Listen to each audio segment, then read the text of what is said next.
শিব ঠাকুরের দর্শন হয়ে গেল, জাস্ট মনটা ভরে গেল। তারপরে এখানে আমার শাশুড়ি মাতা সবাইকে চন্দ্রমৈত্র দিচ্ছিল। তারপর সন্ধে হয়ে যাচ্ছিল বলে আমরা আর বেশিক্ষণ থাকিনি, আমরা বেরিয়ে গেছি। আর বেরোনোর আগে বুচকুট বলছে ঢোল বাজাবে, তাই একটু ওকে ঢোলটা বাজাতে দিই। তো সন্ধে একদম হয়ে গেছিলো, তো আমরা লেট করিনি, আমরা বেরিয়ে গেছি। তো সামনে পরপর চায়ের দোকান ছিল, আমরা একটা চায়ের দোকানে গিয়ে একটু চা খেলাম। আমি বেশি একটা দুধ চা খাই না, বাট এখানে একটু খেতে ইচ্ছা করলো তাই খেলাম। আর বিস্কুট খেয়েছি, আর এখানে বিনোদা বিস্কুট দিচ্ছে কুকুরকে। তারপরে আমরা আবার অটোতে উঠে গেছিলাম, আর এখান দিয়ে একটা ট্রেন যাচ্ছিলো। এরকম রাস্তা দিয়ে ওপর দিয়ে ট্রেন গেলে আমার খুবই ভালো লাগে দেখতে, তাই তোমাদের কাছে শেয়ার করলাম।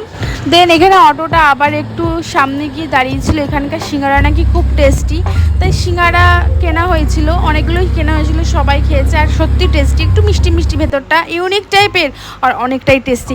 তারপরে আমরা বাড়ির দিকে চলে গেছিলাম, আর বাড়িতে যেতে আমি খুব টায়ার্ড হয়ে গেছিলাম অটোতে। তো ভিডিওটা এই বোঝা হতো, ভালো লাগলে লাইক করে দিও, বাই।